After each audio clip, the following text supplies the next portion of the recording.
Çarşambayı sel aldı, bir yar sevdim, yaptı ama bir yar sevdim, keşke sevmez olaydım, elim koynumda kaldı ama elim koynumda kaldı. Oy neymiş,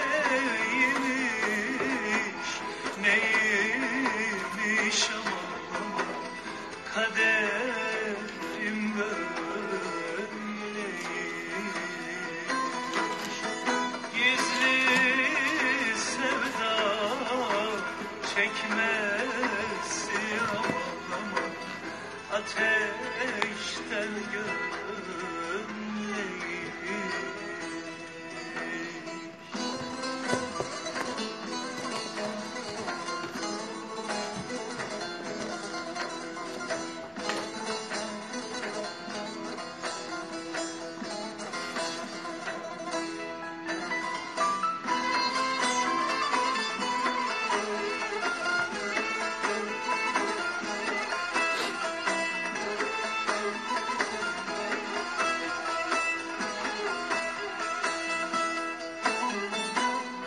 Yılan çıkar kamışa, su neylesin, yanmış ama su ne yapsın, yanmış. Mevlam sabırlar versin, yarinden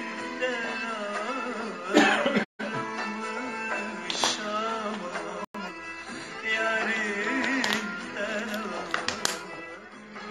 ayrılmış. Oy neymiş, neymiş ama kaderim böyleymiş. Gizli sevda çekmesi ona ateşten gömleği.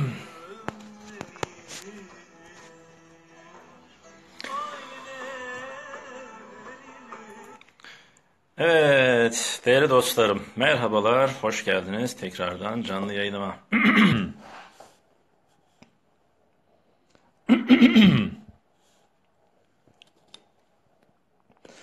Değerli dostlarım, bu akşam size doğal afetleri anlatacağım. Doğal afetler konusuna giriş yaparken bugün Çarşambayı sel aldı parçasıyla giriş yaptım.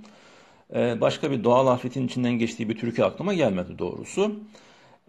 Doğal afetlere giriş yaparken şöyle bir temennide bulunalım. Cenab-ı Allah bizi, ülkemizi her türlü doğal afetten korusun. Her türlü doğal ve beşeri afetlerden korusun. Beşeri insandan gelen afetler de gerçekten küçümsenmeyecek kadar insanı korkutan afetler var. Türkiye'nin gündemine her gün bakıyorsunuz. Doğal afetlerden Allah korusun diyorum. Neden? Çünkü millet olarak, ülke olarak maalesef biz doğal afetlere hazır değiliz arkadaşlar. Yani doğal afetlere karşı meydan okuyan bir yapımız var ya da dikkate almayan bir yapımız var ama geldiği zaman da öyle biri geliyor ki ülke ekonomisini çökertecek gibi Allah muhafaza buyursun diyorum. Türkiye'de en çok görülen doğal afet hangisidir? Bakın öncelikle bununla başlayayım. Bazı istatistikler çıkardım. Aynı zamanda bir merak konusudur. Doğal afetler nelerdir? Deprem, heyelan, sel, kaya düşmesi, orman yangını, çığ, volkanizma, tsunami, kasırga. Ama Türkiye'de tsunami, kasırga, hortum, volkanizma görünmüyor. Fakat tsunami görülebilir. Diğerleri görünmüyor arkadaşlar. Yine bir önemli bir bilgiyle girizgah yapayım. Bir şeyin doğal afet olması için, olabilmesi için insanı etkilemesi lazım. İnsanı etkilemeyen hiçbir doğa olayı doğal afet değildir. Bunu not alınız. Sel oluyor, o sel değildir, o doğa olayıdır. Ne zaman ki insanı etkilerse o zaman sel adını alıyor, doğal afet adını alıyor. Anlatabildim mi arkadaşlar? Bir şeye doğal afet diyebilmemiz için neymiş temel koşul? İnsanı etkilemesi lazım. İnsanı en çok etkileyen doğal afet depremdir. Ülkemizde depremler çok fazla. Neden? Biz genç bir ülkeyiz. Daha 60 milyon yıllık yaşımız var. Ülkemiz arazinin büyük çoğunluğu 3. jeolojik zamanda oluştu. Henüz arazi oturmadı. Deprem olduğunda arazi oturuyor. Arazi oturduğu zaman işte o sarsıntı meydana geliyor. Buna biz deprem diyoruz. Ülkemizde depremden sonra en çok görülen doğal afet neymiş? Heyelan. Heyelan deyince hangi bölgeye gidecek benim öğrencim? Tabii ki Karadeniz. Karadeniz'in neresine gidecek? Doğu Karadeniz'e gidecek. Orta Karadeniz'e sakın heyelan arama. Efendim bu konuda yanılma. Karadeniz'in her tarafında heyelan riski yoktur. Heyelandan sonra görülen doğal afet seldir arkadaşlar. Bakınız size şöyle bir istatistik vereyim. Depremden sonra en çok görülen doğal afet heyelan ama depremden sonra en çok ekonomik kayba neden olan doğal afet seldir. Bu bilgiyi not ediniz. Kaya düşmesi, orman yangını ve çığ da gündemimizde olan doğal afetler. Önce deprem. Değerli dostlar, ben depremi daha önce anlatmıştım. Dolayısıyla biraz daha hızlı geçeceğim. Biz depremleri volkanik, çöküntü ve tektonik olmak üzere 3'e ayırıyoruz. Ülkemizde volkanik deprem yok. Neden? Çünkü aktif volkan yok. Bakınız şöyle bir ifade düzeltmesi de yapmak lazım. Ülkemizdeki volkanik dağlar sönmüş demek aslında doğru değildir. Bunlara uyku halindeki volkanlar dememiz daha doğrudur. Sönmüş diyebilmemiz için en az 3000 yıl orada püskürmenin olmamış olması gerekiyor ki Türkiye'de en son püskürme 1800'lü yıllarda yaşandı. Nemrut ve Ağrı Dağı'nda. Dolayısıyla yakın zamanda püskürme olduğu için ülkemizdeki dağlara sönmüş volkan demek aslında çok doğru değil. Uyku halindeki uyumuş volkanlar dememiz daha doğru. Harekete geçebilir mi? Geçebilir. İnşallah olmaz öyle bir şey. Volkanik depremler volkanik sahalarda görülür. Volkanik dağın patlaması anında meydana gelen sarsıntıdır. Ülkemizde görülmez. Çöküntü depremi hatırlayınız. Karstik arazilerde görülürdü. Nasıl görülürdü? Bakın şurası karstik arazi. Şurada da bir arazi insanı. Şuradan yağmur yağıyor. Karstik arazinin özelliği neydi? Geçirimli olmasıydı ve kolay çözünebilir olmasıydı.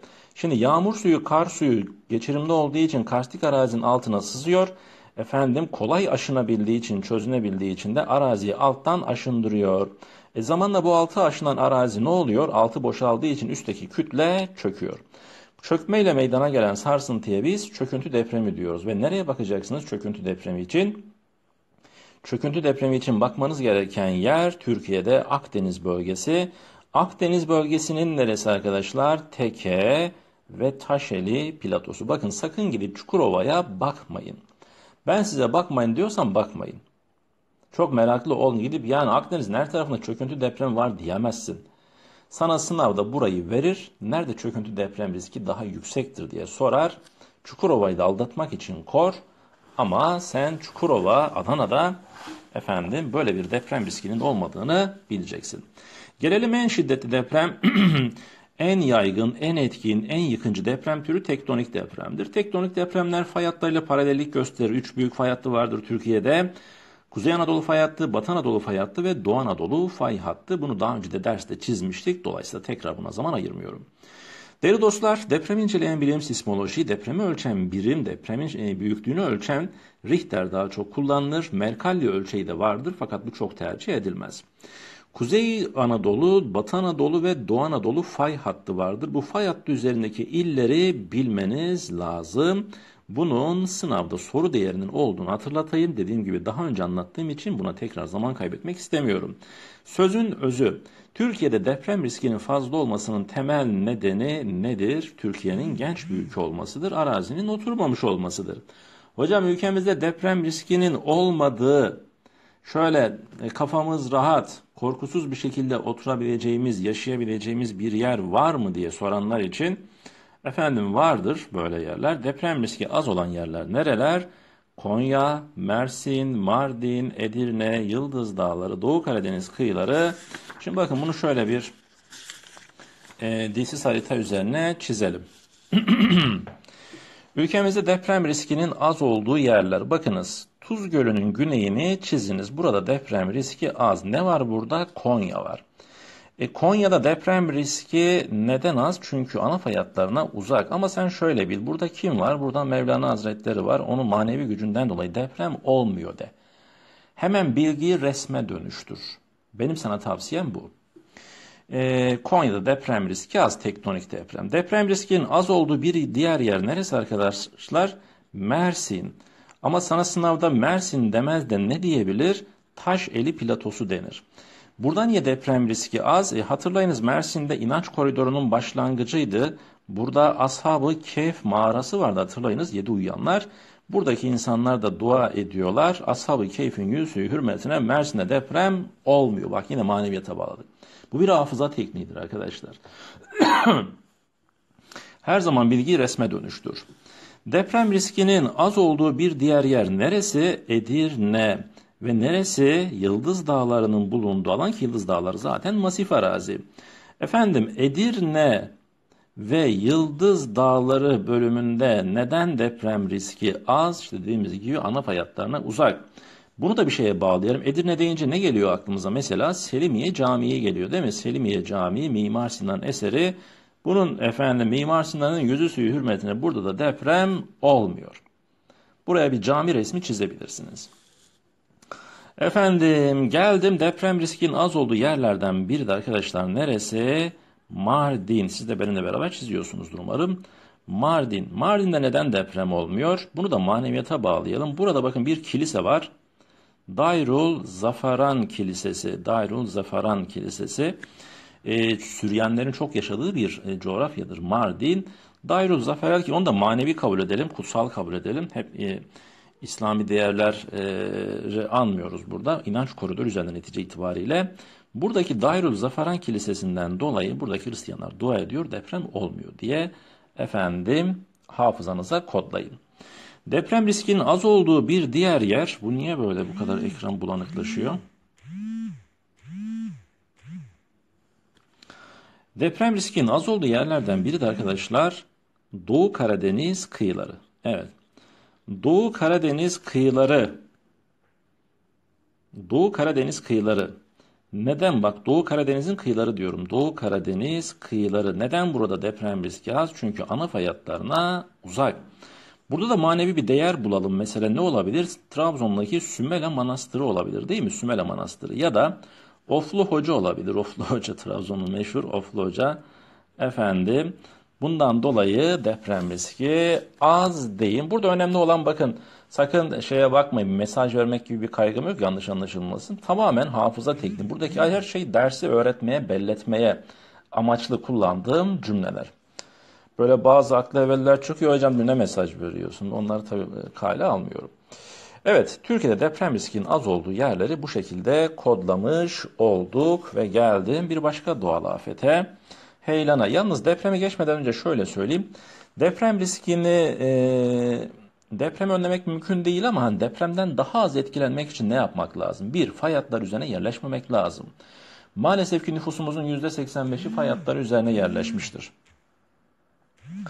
İkincisi çok katlı konutlar yapmamak lazım. Üçüncüsü, bataklık alanlara yerleşmemek lazım. Bataklık derken neyi kastediyorum arkadaşlar? Bakın, şurası yüzey ise taban suyunun, yeraltı suyunun yüzeye yakın olduğu yerler risklidir. Yani ÖSYM sana bunu nasıl soru olarak sorar? Aşağıdakilerden hangisi deprem riskinin fazla olduğu alanlardandır diye sorarsa, bataklık alan demez de şunu diyebilir: taban suyunun yüzeye yakın olduğu alanlar. Aynı anlama geliyor. Şimdi yeraltı suyu taban suyu yüzeye ne kadar yakınsa, şurası yüzey, yüzeye o kadar yakın olursa çamurlaştırır, burada bataklık alana dönüştürür ve malzeme gevşekleşir. Bunun üzerine kurduğum bina sağlam olmaz. Peki binaları kurarken, yerleşmeleri seçerken neye dikkat etmek lazım? Zeminin kaya olduğu, sağlam olduğu, sert olduğu dağ eteklerini tercih etmek lazım.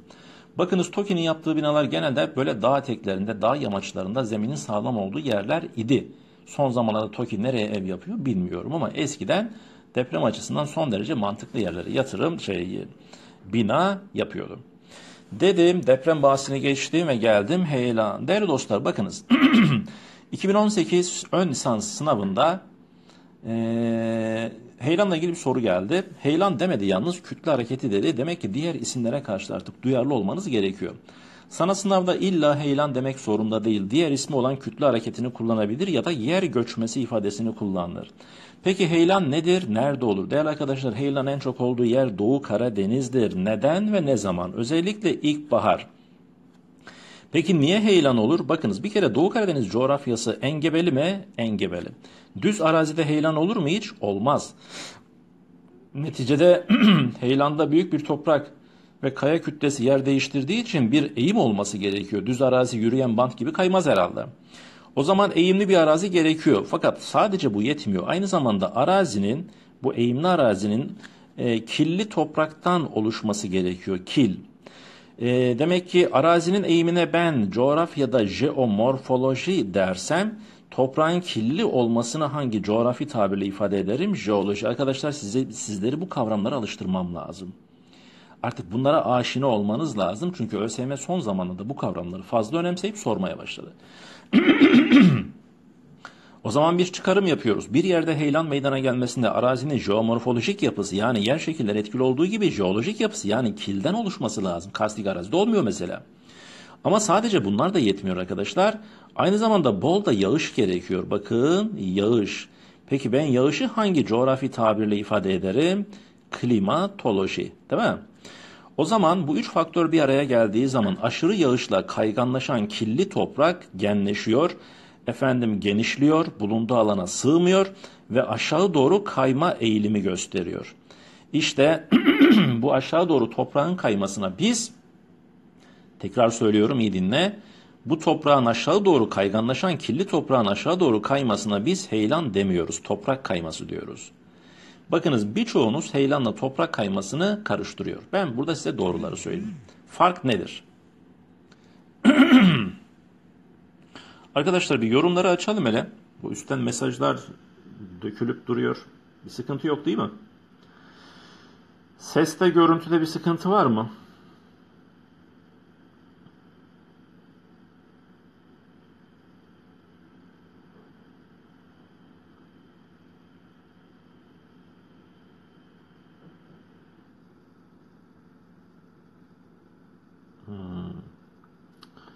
Ekran bulanık deniyor. Şu kalp atanları ben gerçekten anlamıyorum. Aslında her yayından önce uyarıyordum. Fakat şu anda uyarmayı zaman kaybı sayıyorum ama niye kalp atılır? Yani hala anlamış değilim. Atmayın diyoruz. Atıyorlar. Tarkan'ın şeyi gibi konuşacağım şimdi.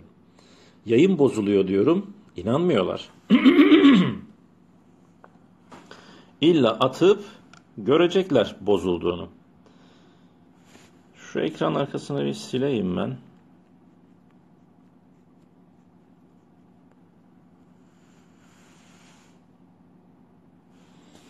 Şimdi tekrar çevireyim.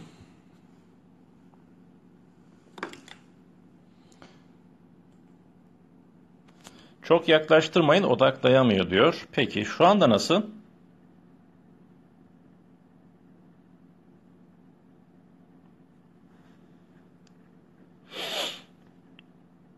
Şu anda nasıl arkadaşlar? Hala bulanık mı?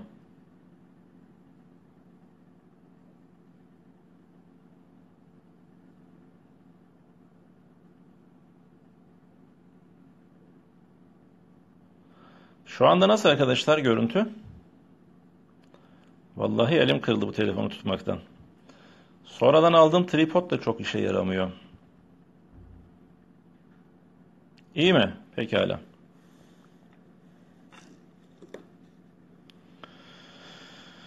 Şimdi bakın, tekraren gösteriyorum. Yorumları kapatayım bu arada. Değerli arkadaşlar, bakın, öyle her yerde heyelan olmaz. Heyelan olması için bazı nedenler gerekir. Arazinin bir kere engebeli olması lazım. Bu arazinin aynı zamanda kirli topraktan oluşması lazım. Kirli toprağı ben şeye benzetiyorum. Su yediği zaman şişiyor ya böyle. Kısıra benzetiyorum. Yine yiyecek bir şeye benzettim. Böyle bulgura su döktüğün zaman ne oluyor? Genleşiyor böyle hacmi artıyor. Çevreye taşacak gibi oluyor. Dolayısıyla kirli toprağı böyle düşünebilirsiniz. Yağışla birleşince ne oluyor? Bu kirli toprak kayıyor arkadaşlar. Şimdi bakınız, tekraren söylüyorum. Bu üstteki toprak tabakası kayıyorsa buna biz toprak kayması diyoruz. Çok dikkatli dinle, hiç başka bir şeye odaklanma. Ama alttaki bak şurası da ana kaya. Ana kaya ile çizdim. Şayet ana kaya da birlikte kayıyorsa üstteki toprakla birlikte işte o zaman biz heyelan diyoruz. Anlaşıldı mı bu? Tekrar söylüyorum. Bak burayı yeni baştan çiziyorum. Değerli dostlar, şu üstteki toprak, bu toprağın üstündeki ağaç, efendim şu üstteki toprak kayıyorsa aşağı doğru büyük bir kütle yer değiştiriyorsa toprak kaymasıdır. Ama altındaki ana kaya da birlikte kayıyorsa bu heyelandır. O zaman hangisi daha büyük? Hangisi daha önlenemez? Heyelan. Diğer ismiyle kütle hareketi. Bir başka ismiyle yer göçmesi. Hangisini ağaç dikerek önleyebilirsiniz? Evet, ikisini de önleyemezsiniz. Eminim ki bazılarınız attı, salladı, toprak kayması falan dedi. Ne toprak kaymasını ne heyelanı ağaç dikerek önleyemezsiniz. Önlenebilseydi Doğu Karadeniz'de heyelan ve toprak kayması olayının yaşanmaması gerekiyordu. Siz ağaç dikerek sadece erozyonu önleyebilirsiniz arkadaşlar. Tamam mı? Bunları karıştırmayalım. Peki hocam, bir yerde heyelan olması için ne gerekiyormuş? Eğim gerekiyor, yağış gerekiyor, kirli toprak gerekiyor. Tabakaların durumu. Bak tabakanın durumu derken neyi kastediyorum? Bakınız, kırmızı kalemi alayım. Eğim şu yönde. Şayet alttaki tabaka da aynı yönde uzanıyorsa heyelan meydana gelir. Ama şöyle bir durum varsa, şu yer yapısı, şurası kirli toprak, tabakalar şöyle uzanıyorsa, eğime dik uzanıyorsa burada sadece toprak kayması yaşanır. Heyelan yaşanmaz. Heyelan olması için ne olması lazım? Tabakaların da eğimle aynı yönde uzanması lazım diyorum. Peki beşeri faktörler heyelana etkili midir? Evet, insanlar yol yapım çalışmalarında tünel açarken, yol yaparken heyelana neden olabilir. Aynı zamanda depremler sonucunda da arkadaşlar heyelan meydana gelebilir. Değerli dostlar, heyelan sadece Doğu Karadeniz'de meydana gelmez. En sık meydana geldiği yer Doğu Karadeniz'dir. Türkiye'nin muhtelif birçok yerinde heyelan olabilir ama ÖSYM sana neyi sorar? Doğu Karadeniz'i sorar. Bak, Doğu Karadeniz'de Oflu Hoca'nın bulunduğu yerde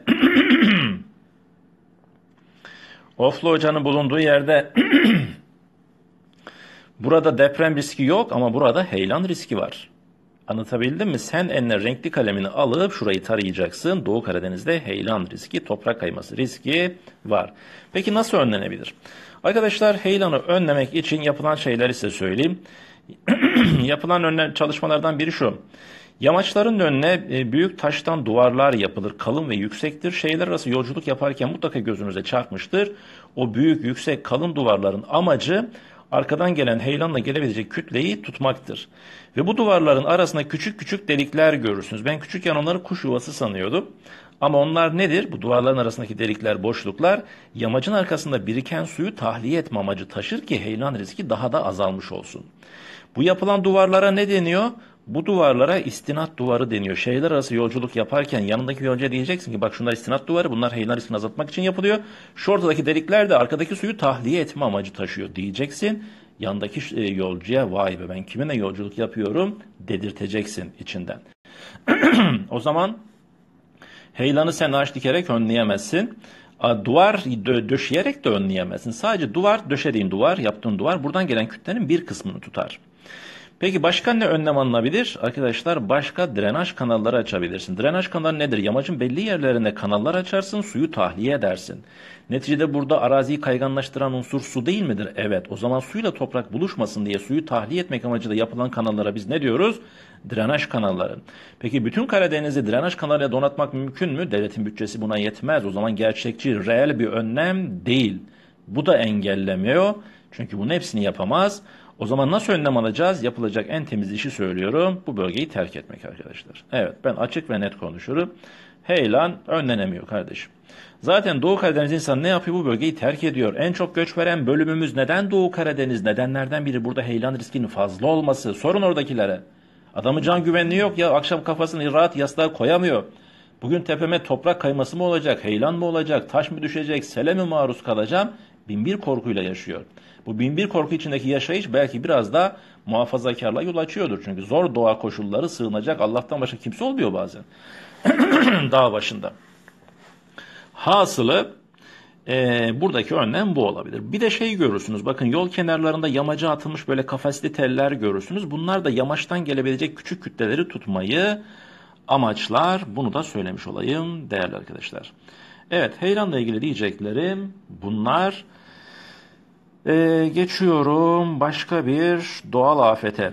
Fakat başka bir doğal afete geçmeden önce bakın buraya bir not almışım. Bu notu şöyle bir göstereyim. Ne deniyor burada? İnsanın etkili olduğu doğal afetler. Bakın insan sele neden olur, heyelana neden olur, anlattım. Çığa neden olur, çığa nasıl neden olur? Ağaçları kesersin. Efendim dağlık, karlı bir alandan geçerken açarsın müziğin, teybin sesini, arabanın sesini. Bu kar kütlelerin tetikleyebilir, titreşimler harekete geçirebilir. Orman yangınlarda insan temel sebep zaten %97 nedeni insanlar yüzünden çıkıyor. Erozyonda ve kuraklıkta da insanın etkisi var. Erozyonda nasıl insanın etkisi olabilir? İnsanlar ağaçları kesiyorlar. Ağaçlar kesilince toprağı koruyacak bir unsur kalmıyor. Peki kuraklıkta insan nasıl etkili? Arkadaşlar kuraklık yani yağış azlığı yani küresel ısınma nedeni zaten başlı başına insan. Beni konuşturmayın şimdi. İnsan o kadar kötü şeyler yapıyor ki bizim geleceğimizi karartıyor. Yani havaya bıraktığın deodorantlardaki kloroflorokarbonlardan tutun da kükürt dioksitten karbon monoksitine kadar bunlar gökyüzünde arkadaşlar. Küresel ısınmaya neden olduğu için iklimsel değişmeler ve yağış azlığı yaşanıyor ve bu da kuraklığa neden oluyor. Neden buna sinirleniyorum? Çünkü yarını düşünerek yaşamıyoruz. Maalesef hep günübirlik yaşıyoruz. Kısa hesaplarla yaşıyoruz. O münasebette de bu afetler geldiği zaman karşı koyamıyoruz. Biz bazı doğal afetleri jeolojik ve jeomorfolojik olarak gruba ayırırız. Deprem, tsunami, heyelan, volkanizma. Yani bunlar yerin altından ve yerin şekillerinden dolayı oluyor. Deprem yerin altında oluyor. Tsunami, tamam tsunami denizde oluyor. İçinde hidroloji de var ama o suyu harekete geçiren güç yine deprem değil mi? Dolayısıyla jeolojik karakterlidir. Heyelan jeomorfolojidir. Bak yerin altını inceleyen jeoloji, yerin üstünü inceleyen jeomorfoloji. Bunu karıştırmayın. Volkanizma nedir? Volkanizma da arkadaşlar jeolojik bir olaydır. Yerin içinden gelen lavların dışarı püskürmesi olayıdır. Jeolojik, jeomorfolojik. Hidrolojik karakterli doğal afet nedir? Sel, hidros, su demek zaten. Klimatolojik karakterli doğal afet kuraklık, kasırga, çığ. Yani iklimsel nedenlerle olan doğal afetler bunlar. Evet geçiyorum diğer sayfama. Türkiye'de çığ. Arkadaşlar Türkiye'de çığ deyince ilk bakacağınız yer neresi? Hakkari bölümü ve Doğu Anadolu bölgesindeki Yukarı Murat, Van bölümü. Evet bak Doğu Anadolu bölgesinin her tarafında çığ riski yoktur. Sana sorarsa Erzurum mu Hakkari mi? Tabii ki Hakkari'de çığ riski daha fazla. Neden? Bir yerde çığ olması için yeterince kar olması lazım. Aynı zamanda yeterince eğim olması lazım. Bundan 6 sene önce çıkan bir sorudur. Hangisi çağa neden olan iki önemli faktördür? Bak şıklara bak. Yükselti, eğim ve kar. ÖSYM sordu. ÖSYM sordu. Hangi ikisi çığda daha fazla etkilidir? Çok çeldirici bir şık ama arkadaşlar eğim ve kar diyeceksiniz. Neden? Şimdi Erzurum yüksek ama düz. Erzurum merkezde şey olmaz, çığ olmaz. O zaman çığ olması için eğime ihtiyaç var, kara ihtiyaç var. Yükselti tamam kar yağışının bir nedenidir ama ikisini seçmen gerekiyorsa bak bunları seçiyorsun. Hocam sadece buralarda mı çığ görülür? Tabii ki hayır. Doğu Karadeniz'de görülür. Efendim İç Anadolu'da görülür. Hatta ve hatta geçen yıl İzmirliler bilir İzmir'de çığ oldu arkadaşlar. Akıl sır ermez yani. Hani İzmir hep böyle deniz havası sananlar için ben anlıyorum da olayı. Arkadaşlar ben bir su içeyim ya boğazım çok kötü oldu.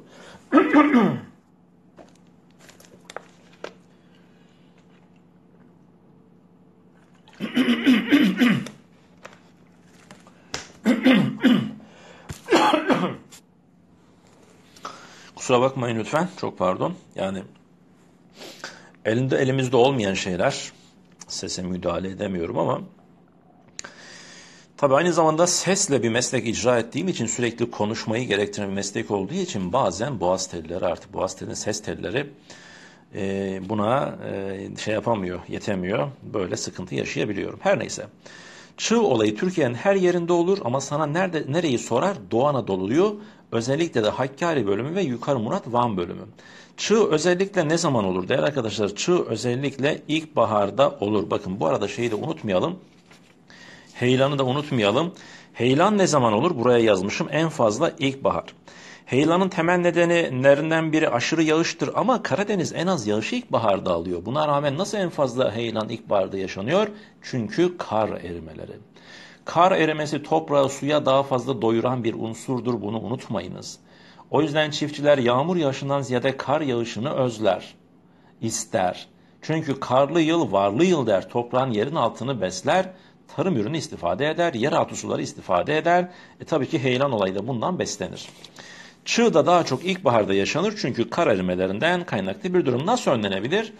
Nasıl önlenecek? Yani çığ riski olan yerlere ağaçlandırma yapacaksın. Bak ağaç her yerde işe yarıyor.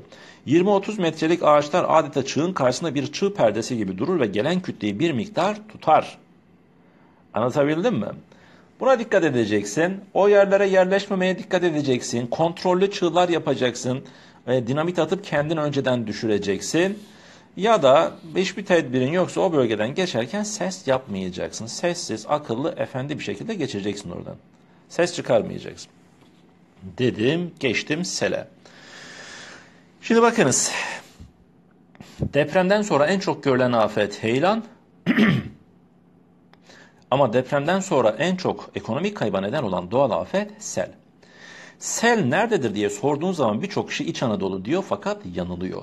Arkadaşlar bu ön yargılardan kurtulun. Türkiye'de selin en fazla meydana geldiği yer Doğu Karadeniz, sonrasında Karadeniz'in diğer yerleri. Bakın Çarşambayı sel aldı diye parçayı ben size boşuna mı dinlettim? Hiç Diyarbakır'ı sel aldı diye bir türkü yok. Konya'yı sel aldı diye bir türkü yok. Tamam sel alıyor, o ayrı mesele. Ama bu sel riski nerede en fazla? Karadeniz. Özellikle neresi? Doğu Karadeniz. Peki Karadeniz'den sonra neresi? Hocam İç Anadolu mu? Hayır. Marmara, Ege, Akdeniz. Yani ne demek istiyorum? Sel olayı en başta Karadeniz'de, ondan sonra diğer kıyılarda görülür. Diğer kıyılardan sonra İç Anadolu'da görülür. Yani sel olayının kıyılardan sonra İç Anadolu'da arayacaksın. Peki hocam Karadeniz'de niye sel olur? Çünkü çok yağış var. Ama hocam çok ağaç var orada. Ağaçlar kökleri de çekemiyor mu? Çekemiyor. Neden? Çünkü eğim çok fazla olduğu için suyun akış hızı fazla. Bak arazi şöyle. Şimdi aşırı yağışla sel aşağı doğru hızlıca gidince istediği kadar ağaç olsun. Akış hızı fazla olduğu için tabana sızma az. Dolayısıyla yüzeysel akış fazla oluyor. Hocam ağacın hiç mi etkisi yok? Var. Ağaca çarpa çarpa ilerlediği için suyun hızını kesiyor. Tabana sızmayı arttırıyor. Yani Karadeniz'de bir de ağaç olmasaydı selden geçilmezdi. Ama selin temel nedeni nedir arkadaşlar? Türkiye'deki selin temel nedeni beşeri nedenler. İnsanlar gidip dere yatağına yerleşiyorlar. Derelerin yatağını daraltıyorlar. Derelerin drenajını bozuyorlar. Derelere araba lastiğinden tut pet şişeye kadar çöplerini atıyorlar. Moloz yığınları atıyorlar. Dolayısıyla dere yatağı dolunca ne oluyor? Akamıyor, dışarı taşıyor. O zaman selin temel nedeni aslında insandır. Doğu Karadeniz'deki selin temel nedeni de aşırı yağış ama bunun yanında da insanlar yerleşecek yer bulamıyor. Mecburen dere kenarına gidiyor. Adam nereye yerleşecek? Her taraf dağ tepe. Dağın kenarına gidiyor, heyelan riski var. Derenin kenarına gidiyor, sel riski var. Kıyıya gidiyor, çok yoğun yer yok. Mecburen derenin kenarına ev yapıyor. O münasebetle bak bu beşeri faktörü sakın ıskalamayalım. Bir başka neden insanlar şehir merkezlerini asfaltla, betonla doldururlar. Su tabana sızamıyor. Altyapı sistemi iyi gelişmemiş. Maalesef bizim belediyelerimiz hep böyle gösterişe önem verdiği için hep göze görünen şeylere yatırım yapıyor. Esas samimiyet gerektiren yerin altına yatırım yapmıyor. Yerin altına yatırım yapmadığı için de bu sel olayı Türkiye'de maalesef çok yağışlanan bir ülke değiliz biz yoksa. Peki hocam diğer nedenleri nelerdir? Eğim. Eğim arttıkça suyun akış hızı artar, tabana sızma azalır. Bitki örtüsünün tahribatı. Bitki örtüsü olsa su çarpa çarpa ilerleyeceği için suyun akış hızını düşürür, tabana sızmayı arttırır. Yüzeysel akış azalttığı için sel riskini ortadan kaldırabilir ya da azaltabilir. Arada bulanıklaşıyor, kendime çeviriyorum. Arazinin yanlış kullanımı. Arazinin yanlış kullanımı derken arkadaşlar insanlar mesela arazinin drenajını iyi yapmaz. Oraya betonlaşma, asfaltlama yapar, altyapı yapmaz. Budur. Arazinin yanlış kullanımından kastım budur. Aynı zamanda dere yataklarına ev yapılır. Bu da yanlış kullanıma örnektir. Bakın bir söz vardır. Dere yatağını geri kazanır kardeşim. Dereye karşı artistik yapılmaz. Şöyle bir dere yatağı var. Ya ben gelem şurayı biraz kapatayım yapayım. Tam o sırada derenin suyu az olabilir ama er geç dere suyunu toplar. Çok yaşanan bir günde tekrar gelir yatağını geri alır diye bir söz. Bunlar boşuna söylenmemiş. Bunlar tecrübe imbüklerinden süzülerek söylenmiş şeyler. Ama gel gör ki bizim milletimize laf anlatasın. O münasebetle sel olayı Türkiye'de maalesef bir tehdit olarak durmaya devam ediyor. Peki İç Anadolu'da niye sel oluyor hocam? İç Anadolu'da az yağış var ama yağdı mı mübarek bir yağıyor, pir yağıyor. 42. yağışları hatırlayın.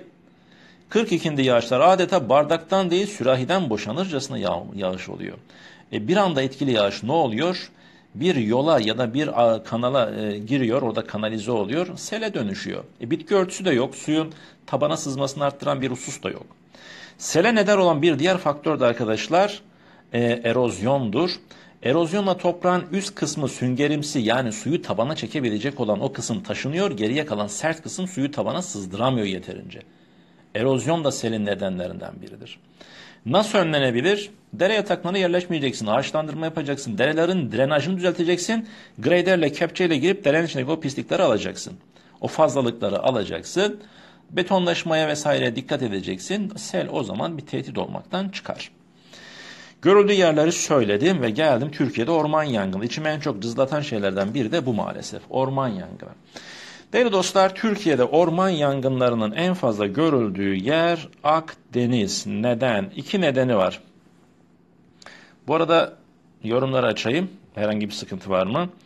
Neden? Yazlar sıcak ve kurak. Yazların kurak geçmesi ve ikinci önemli neden buradaki kızılçamlar arkadaşlar. Kızılçam.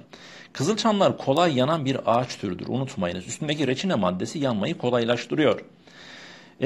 Bir diğer neden nedir? Esas neden de insandır. Türkiye'deki orman yangınlarının %97 nedeni insandan kaynaklanıyor değerli arkadaşlarım. Şimdi kendime çevireyim. Bakınız orman yangınları başta Akdeniz bölgesi olmak üzere Ege, Güney Marmara doğru gider. Karadeniz'de en azdır ama Türkiye'de Karadeniz'de bile yangın çıkarmayı başarabilmiş bir milletin evlatlarıyız biz. Daha 2 yıl önce Karadeniz'de hem de kışın çıkan bir yangın. Gel de burada iyi niyet ara. Yani yazın bile yangın olmayan bir coğrafyada kışın neden yangın olur? Yorum yapmak istemiyorum yoksa sinirleneceğim. Her neyse Türkiye'deki yangınların %97'si insan kaynaklı. Bazıları bilmeyerek ama büyük bir kısmı bilerek yakıyorlar. Bilmeyerek nasıl oluyor arkadaşlar? İşte sen gidiyorsun mangal yapıyorsun farkında olmadan külleri söndüremeden ormana atıyorsun. Ya da en basiti nedir arkadaşlar? Bakın şu şişe var ya şu şişe. Şu şişeler pet şişeleri içtiğiniz zaman orman mühendisleri söylüyor. Diyor ki içindeki suyu döküp de at ormana. Yani hiç atma ayrı mesele de. Ama içindeki atma duyguna engel olamıyorsan bari suyunu dök öyle at diyor. Neden? Çünkü o içindeki su mercek etkisi yapıyor. Bazen de ne oluyor? İnsanlar anız örtüsünü yakayım derken ormanı yakıyor. Kontrol edemiyor. Bazen ne oluyor? Bazen terör örgütleri yakıyor. Bazen sevgilisine kızı gidip orman yakıyor. Böyle psikopatik tipler de var biliyorsunuz ülkemizde. Gidip papağanın boğazını sıkıyor, birine kızıyor. Şöhret basamaklarını basamak basamak çıkarken düşüşü falezden düşüş gibi olduğu için insanlar yapmadık saçmalık bırakmıyorlar biliyorsunuz. Hep söylediğim bir şey vardır. Mazide meşrutiyet çağı yaşanmıştı. Günümüzde de meşhuriyet çağı yaşanıyor. Herkes meşhur olmak istiyor. Dolayısıyla bu meşhur olma adına da yapmadığı çılgınlık kalmıyor. Bunlardan biri de orman yakmak olabilir. Ormanların yakımında sabotajlar etkili, rezidans yapılması etkili. Bunlar temel neden. Doğruya doğru. Bakın bir ara Yunanistan bizim ormanları yakıyordu. Nereden anlıyorsunuz? Ben iyi takip ettim. 4 yıl önce bakınız Muğla'da bir yangın çıktı. Ertesi gün Muğla'nın başka bir noktasında yangın çıktı. Sonra bir sonraki gün Yunanistan'da yangın çıktı. Ondan sonraki gün tekrar Türkiye'de farklı bir noktada yangın çıktı. Yani gel de iyi düşün. Bir onlar yakıyor bir bizimkiler yakıyor. Ama önce onlar başlattı. Niye yakıyor bunu? Bizim turizmde rakibimizdir Yunanistan. Buna bir soğuk savaş deriz. Yani bizi silahlı bir şekilde karşımıza gelemiyor. Ekonomimizi çökertmek için yangın çıkarıp turistleri diğer tarafa geçirtmek istiyor. Bizimkiler bunun farkına varıyorlar tabii. Ne yapıyorlar? Bizimkiler de yakıyor. Bir onlar bir bunlar derken arkadaşlar en son Yunanistan bizimkiler nasıl yakmış adamlar söndüremedi. Vallahi yakmak da üstümüze yok bizim zaten. Bak girin Yunanistan büyük yangını diye 4 yıl önce bütün ülke neredeyse yandı. Yangın büyüdü Türkiye sınırına yaklaştı yine bizimkiler gitti söndürdü. Türkiye'ye gelecek diye. Şimdi dolayısıyla bu aslında bir insani suç. Zaten affolmayan tek suç bakın Türkiye Cumhuriyeti'nde orman yakmaktır ama hiç ceza alan yok herhalde yakan yakana. Orman yangınları, yazların sıcak kurak geçmesi, kızılçamların varlığı, insanların dikkatsizliği veya suistimali. Nasıl önlenebilir? Bak 5 tane önemli şey söylüyorum. Bunları not al. Ya da aklına yaz. 1. İnsana eğiteceğiz. En önemli şey bu. İnsana eğitmemiz lazım. Ahlak vereceğiz, vicdan vereceğiz, şuur vereceğiz. Sadece coğrafya anlatmayacağız. Vicdani şuur da vermemiz lazım bizim arkadaşlar. Yoksa benim anlattığım bu şeyler adam devlete, millete karşı silah olarak kullanır. Ama vicdan olarak kullanması lazım. O yüzden hepimize inisiyatif almak düşüyor. Şimdi ormanlık alanlarda genç ağaçları kesip yaşlı ağaçlar dikilecek. Ben şu yorumları kapatayım. Yaşlı ağaç, bak, yaşlı hiçbir yerde makbul değil. Allah kimseyi düşürmesin. Yaşlı olurken bile düşürmesin. El ayağı düşürmesin gerçekten de. Ağacın bile yaşlısı makbul değil. Kesiyorlar, onun yerine genç fideler dikiliyor. Bu tekniklerden bir tanesi, çünkü yaşlı ağaçlar genelde kurumuş oluyor. İkincisi, orman içerisinde şeritler açmak. Şerit nedir? Ormanın belli yerlerini tıraşlıyorsun. Sebep, bir yerde yangın çıkarsa diğer yere sıçramasın diye. Yani gövdenin selameti için gövdeyi kurtarmak adına parmağı feda ediyorsun. Tamam mı? Bir diğeri, yanmaya karşı dirençli ağaçlar dikiyorsun araya. Adeta bunlara biz yangın perdesi diyoruz. Bir yerde yangın varsa diğer tarafa geçmesin. Başka, orman içerisinde arkadaşlar su sarnıçları ve gözetleme kulelerinin sayısının arttırılması. Başka, bak, bunlar hepsi çıkabilir. Orman içerisinde küçük suni göletlerin oluşturulması. Yani küçük göletler nedir? Amaç, herhangi bir yangında helikopter hemen oradan suyu alsın, müdahale etsin, gidip ta denizden su getirme zahmetine ve zaman aşımına uğramasın. Tabi burada bazı trajik durumlar da yaşanmıştır. Belki de dünyadaki en ilginç ölümlerden, en trajik ölümlerden birisidir. Orman yangınında, bunu daha önce de söylemiştim, dalgıç cesedine rastlanıyor. Evet, orman yangınında dalgıç cesedine nasıl rastlanıyor? Helikopter denizden su alırken oradaki dalgıcı da alıyor ve getirip orman yangının üstüne bırakıyor. Nasıl kötü bir son, değil mi? İnsan gerçekten ne olacağım değil, ne oldum değil, ne olacağım demesi lazım. Nasıl bir beddua almışsa artık Allah böyle bir akıbetten muhafaza buyuruyor. Hiç beklemediğin bir yerde, düşünsene, denizdesin, kendini orman yangında buluyorsun. Neyse, göletler oluşturulması lazım. Bir de patika yolların inşa edilmesi lazım. Patika yollar neden inşa edilmedi? Çünkü orman yangını esnasında itfaiyenin, araçların giremediği yere insanlar o patika yollardan geçsinler ve müdahale etsinler diye patika yollar yapılması lazım. Bu hususta keçilerden de yararlanılıyor. Keçilerin gittiği yol, en iyi patikaları onlar biliyor. İnsanlar takip ediyorlar ve o yollardan geçerek orman yangınında kullanılmak üzere patika yol oluşmuş oluyor. Değerli dostlar, orman yangını gerçekten benim içimi sızlatan. Yani mesela Trabzon'da çıkan yangın Bursa'da beni ilgilendiriyor kardeşim. Antalya'da çıkan yangın Elazığ'da beni ilgilendiriyor. Neden? Oradaki ağaçta benim de hakkım var. Sen yakamazsın ya. Bu doğal, ülkenin, herkesin hakkı olan bir şeydir. O münasebetle umarım bu alanda biz ilerleme kaydederiz. Sizleri ben ağaç dikmeye davet ediyorum. Herkesin bu dünyada dikili bir ağacı olsun. Erozyona giremiyorum. Neden dikili bir ağacı olsun? Çünkü bu ağaç yaşadığı müddetçe arkadaşlar, belki de senin bu dikmenden dolayı böcekler, inekler, sinekler, insanlar, gölgesinden istifade edenler hiç olmazsa sana kabir altında belki sevap olarak gelir. Dolayısıyla ne olursa olsun, ne anlatırsak anlatalım, coğrafya, tarih, fizik, kimya, biyoloji hiç fark etmez. Önce milli şuur ve vicdan şuurunu bizim vermemiz lazım ki bu anlattığımız şeylerin bir karşılığı olsun. Arkadaşlar, yorumları açıyorum. Ben bugün size neyi anlatamadım? Zamanım yetmedi. Erozyonu anlatmadım. Erozyonu biraz da geçiştirmek de istemedim doğrusu. Zaten sadece erozyon kalmış. Erozyon şöyle bir 15-20 dakikalık bir konu ve soru değeri yüksek olan bir konu. Bakın, erozyondan soru gelir. Doğal afetlerden soru gelir. Son zamanlarda geliyor zaten. Sizler de bakıyorsunuz sorulara. Bunlarla ilgili sorular gene de kaçırılmayacak sorular oluyor. Allah kısmet ederse bir dahaki yayınımıza pazartesi, bir aksilik olmazsa, erozyona giriş yapacağım. Ondan sonra yeraltı sularını anlatmadım size galiba. Yeraltı sularını anlatacağım. Sonraki haftalarda da iklim konusuyla devam edeceğim. Bu akşamlık bu kadar ders adına. Şimdi yayını kapatıp Hale hocamı daha fazla bekletmeyeyim. Ayıp olur. Kendisini canlı yayına alacağım. Hızlıca soracağınız bir iki bir şey varsa sorun. Arkadaşlar, kitapla ilgili çok soru soruyorsunuz. Kitap Allah kısmet ederse önümüzdeki hafta çıkacak. Beklediğinize değecek bir kitap olacak. Elinize aldığınız zaman göreceksiniz. Hafızalarla bir kitabının farkı nedir? Çok soruyorsunuz. Detaylı konu anlatımı. Son 10 yılın ÖSYM'e çıkmış sorular, aslında son 8 yılda, hani 10 yıl öncesinden de sorular aldım. Aynı zamanda bir soru bankası gibi, aynı zamanda hafıza tekniklerinin geriye kalan tekniklerini buraya aldım. Yeni ürettikçe ne yapıyorum? Bunu diğer kitaba alıyorum. İçerik bu. Aynı zamanda içerisinde kavram haritaları da var. Yani aldığın zaman İsviçre çakısı gibi bir şey eline geçmiş olacak. Birçok amacı hizmet edecek. Diyorum. Müsaadenizle yayını kapatıyorum. Allah'a emanet olunuz. Yaşadığınız coğrafyalara selamlar gönderiyorum. Yılbaşına kadar ben sizi takip etmeye devam edeceğim. Sabah 7'de sizi kaldıracağım. Akşam 24'te yatmadan önce bir yoklama alacağız. Yoklama selamı çakacağız. Yılbaşına kadar bu sistemi oturtmaya çalışın. Ders çalışma sistemini, ki yılbaşından sonra sıkıntı yaşamayasınız. Vücudunuz, biyolojiniz buna hazır olsun. Evet, şimdi dikkat dağınıklığı, dikkat eksikliği, bunları konuşacağız. Az sonra görüşmek üzere. Tekrar selamlar, hayırlı akşamlar.